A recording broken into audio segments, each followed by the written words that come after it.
Hello दोस्तों, आप सभी लोग कैसे हैं? बढ़िया होंगे। मैं उत्तम कुमार आप सभी के लिए लेकर आया हूँ पॉलिटी के प्रीवियस ईयर क्वेश्चन जो आरआरबी एनटीपीसी में विगत वर्षों में पूछे गए हैं। चलिए वीडियो को शुरू करते हैं।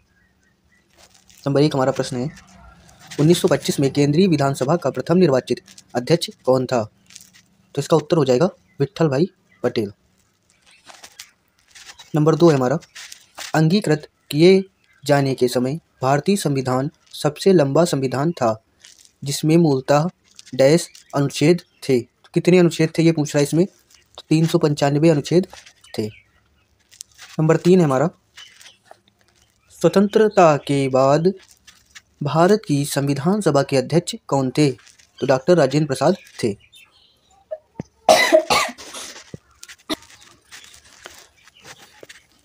नंबर 4, 9 दिसंबर 1946 को आयोजित विधानसभा की प्रथम बैठक के अध्यक्ष कौन थे? तो डॉक्टर सच्चिदानंद सिन्हा जी थे। 5, पंडित जवाहरलाल नेहरू ने किस तिथि को संविधान सभा में उद्देश्य प्रस्ताव प्रस्तुत किया था? तो इसका उत्तर हो जाएगा 13 दिसंबर 1946 को प्रस्तुत किया था। भारतीय संविधान के निर्माण के दौरान किसने उद्देश्य के कथन को प्रस्तुत किया? तो किसने किया था? जवाहरलाल नेहरू ने किया था।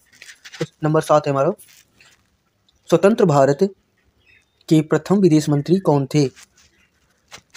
तो इसका उत्तर हो जाएगा हमारा आर.के. शनमुखम शेट्टी या चेट्टी। नंबर 8 हो जाएगा हमारा, स्वतंत्र भारत के प्रथम विदेश मंत्री कौन थे? तो जो प्रथम विदेश मंत्री थे वो कौन थे? पंडित जवाहरलाल नेहरू। प्रधानमंत्री प्रथम कौन थे? वो भी कौन थे? पंडित जवाहरलाल नेहरू थे। ठीक है।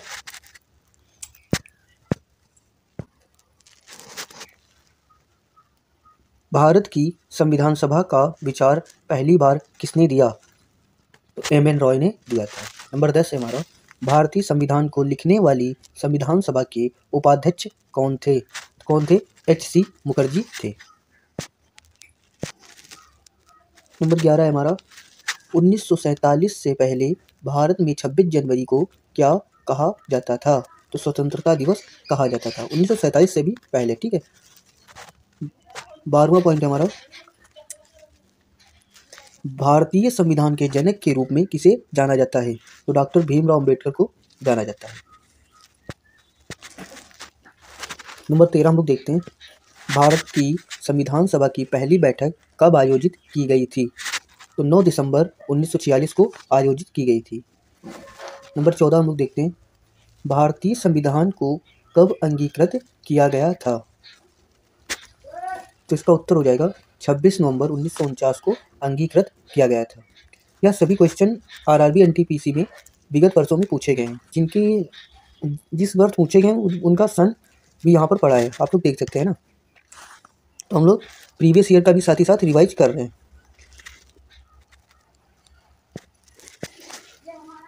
कौन सा भारतीय अधिनियम ब्रिटिश प्रधानमंत्री लॉर्ड नॉर्थ के अध्ययन वाली समिति की रिपोर्ट पर आधारित था? तो विनिमय अधिनियम 1773 आधारित था, लॉर्ड नॉर्थ की अध्ययन वाली समिति पर, ये रिपोर्ट पर। ठीक है। नंबर 16 हम लोग देखते हैं, विश्व का सबसे लंबा लिखित संविधान किस देश का है? तो यह किस देश का है? हमारे भारत का है। ठीक है। नंबर 17 हम लोग देखते हैं, संविधान में अन्य देशों से उधार लेने की विशेषताओं की आलोचना करते हुए किसने कहा था, संविधान के मौलिक विचारों के संदर्भ में किसी को भी कोई विशेष अधिकार नहीं है?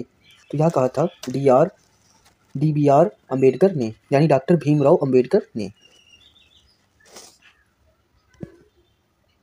नेक्स्ट हम लोग देखते हैं 18, भारतीय संविधान के नीति निर्देशक तत्व या सिद्धांतों को डैश से लिया गया है, यानी कहाँ से लिया गया है? तो आयरलैंड के संविधान से लिया गया है। यह मोस्ट इंपॉर्टेंट क्वेश्चन है आपका। ठीक है, बार बार पूछा जाता है।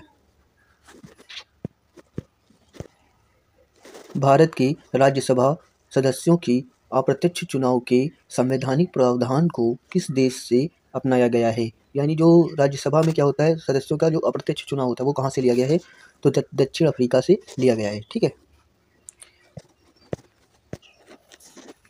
नंबर 20 हम लोग देखते हैं, भारतीय संविधान का कौन सा अंग जर्मनी के संविधान से प्रेरित है? यानी किस भाग को हमने जर्मनी से लिया है? तो आपातकाल के दौरान मौलिक अधिकारों का निलंबन, यानी जब आपातकाल लगता है तो क्या होता है, जो मौलिक अधिकार होते हैं उनका हम लोग क्या करते हैं, खत्म करते हैं ना, निलंबित कर देते हैं उनको।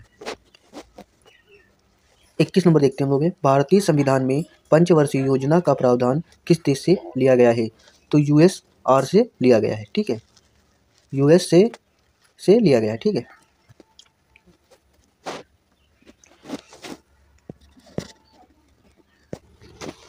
क्वेश्चन नंबर 22 हम लोग देखते हैं, भारतीय संविधान में मौलिक अधिकार किस संविधान से अंगीकृत किए गए हैं? संयुक्त राज्य अमेरिका से अंगीकृत किए गए हैं।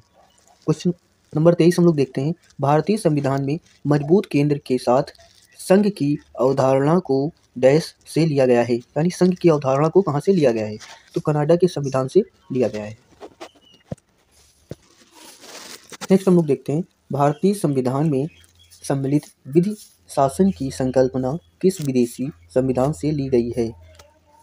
तो विधि शासन की संकल्पना किस विदेशी संविधान से ली गई? तो कहाँ से ली गई है? यूके से ली गई है। कहाँ से ली गई है? यूके से ली गई है। नंबर 25 देखते हैं हम लोग, संविधान तेलंगाना राज्य किस राज्य से अलग होकर बना है? तेलंगाना है जो, तो ये आंध्र प्रदेश से अलग होकर बना है। नंबर 26 हम लोग देखते हैं, महाराष्ट्र और गुजरात राज्यों को का गठन देश में हुआ था? तो 1960 ईस्वी में हुआ था।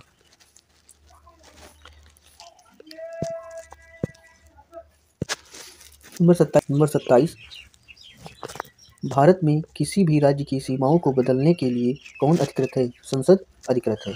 नंबर 28, भारतीय संविधान के किस अनुच्छेद में लिखा है कि भारत अर्थात इंडिया राज्यों का संघ होगा?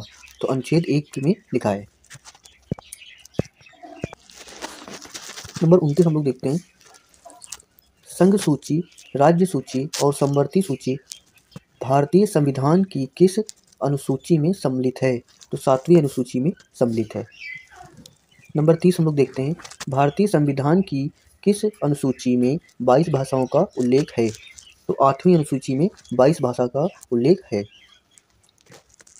नंबर 31 हम लोग देखते हैं, कौन सा अनुच्छेद भारतीय संसद को जातियों, उपजातियों और एवं जनजातियों की अनुसूचित जातियों की सूची में शामिल करने और उससे बाहर करने की शक्ति प्रदान करता है? तो इसका उत्तर हो जाएगा अनुच्छेद 341 में। नंबर 32 हम लोग देखते हैं, भारतीय संविधान का अनुच्छेद 72 किससे संबंधित है? तो राष्ट्रपति की क्षमा करने की शक्ति से संबंधित है। नंबर 33 हम लोग देखते हैं, किस अनुच्छेद के अंतर्गत भारत के राष्ट्रपति मृत्यु दंड की सजा पाए हुए व्यक्ति को क्षमा, फांसी, स्थगन या सजा में कमी कर सकते हैं? तो अनुच्छेद 72 हो जाएगा।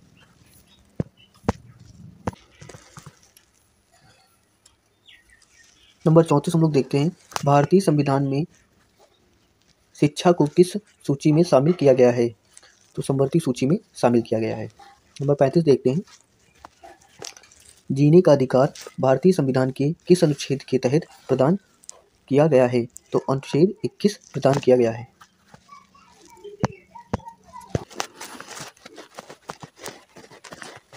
नंबर 36 देखते हैं हम लोग, भारतीय संविधान के भाग 4 का अनुच्छेद 43B डैश से संबंधित है? तो यहाँ सहकारी समितियों से संबंधित है। नंबर 37 हम लोग देखते हैं, भारतीय संविधान के किन 2 अनुच्छेदों में न्यायिक समीक्षा की शक्ति को सर्वाधिक स्पष्ट रूप से व्यक्त किया गया है? तो अनुच्छेद 32 और अनुच्छेद 256 में व्यक्त किया गया है।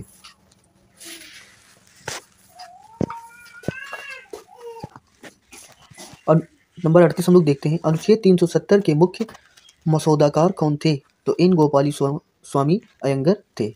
39 हम लोग देखते हैं, भारतीय संविधान के किस अनुच्छेद में कर्मचारी के लिए निर्वाह मंजूरी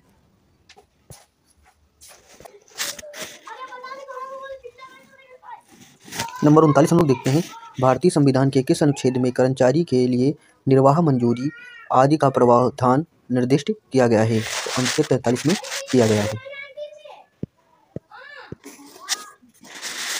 अनुच्छेद नंबर 40 देखते हैं हम लोग हैं, भारतीय संविधान के किस अनुच्छेद में नए राज्यों के गठन, सीमाओं की फेरबदल इत्यादि से संबंधित वर्णन किया गया है? तो अनुच्छेद 3 में नंबर 41 हम लोग देखते हैं, भारतीय संविधान के कौन से अनुच्छेद में मनी बिल को परिभाषित किया गया है? तो अनुच्छेद 110 में मनी बिल को परिभाषित किया गया है।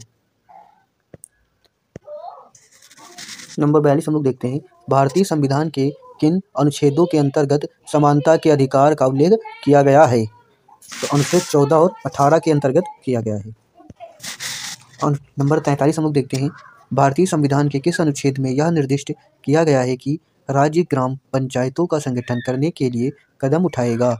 जो स्टेट होगा हमारा वो क्या करेगा? ग्राम पंचायतों का संगठन करने के लिए कदम उठाएगा। तो अनुच्छेद 40 में कहा गया है। नंबर 44 हम लोग देखते हैं, भारतीय संविधान का कौन सा अनुच्छेद उपाधियों के अंत को सुनिश्चित करता है? तो अनुच्छेद 18 हमारा उपाधियों के अंत को सुनिश्चित करता है। नंबर 45 हम लोग देखते हैं, भारतीय संविधान के किस अनुच्छेद में पंचायतों और स्थानीय निकाय शासनों से संबंधित प्रावधान शामिल हैं? तो अनुच्छेद 243 में शामिल हैं। नंबर 46 हम लोग देखते हैं, संविधान के किस अनुच्छेद में केंद्रीय बजट को वार्षिक वित्तीय विवरण के रूप में संदर्भित किया गया है?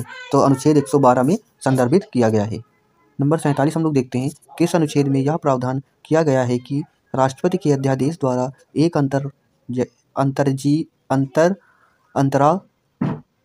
परिषद का गठन किया जा सकता है? तो अनुच्छेद 263 के अंतर्गत कहा गया है। वित्त आपातकाल संबंधी प्रावधान का उल्लेख भारतीय संविधान के कौन से अनुच्छेद में है? तो अनुच्छेद 360 में है।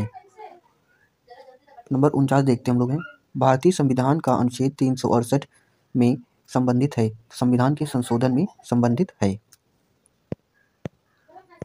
नंबर 50 हम लोग देखते हैं, अक्टूबर 2020 तक प्राप्त जानकारी के अनुसार भारत के संविधान में कितने भाग हैं? तो 25 भाग हैं।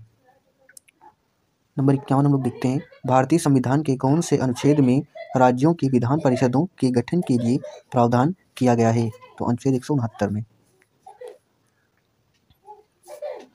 नंबर 52 है, संविधान के किस अनुच्छेद के तहत भारत का उच्चतम न्यायालय मौलिक अधिकारों के प्रवर्तन के लिए रिट जारी कर सकता है? यह क्वेश्चन आप सभी के लिए, आप लोग इसका उत्तर कमेंट बॉक्स में दीजिए। यदि वीडियो अच्छी लगी तो वीडियो को लाइक करो, चैनल को सब्सक्राइब करो तथा दोस्तों तक शेयर करो। जय हिंद, जय भारत।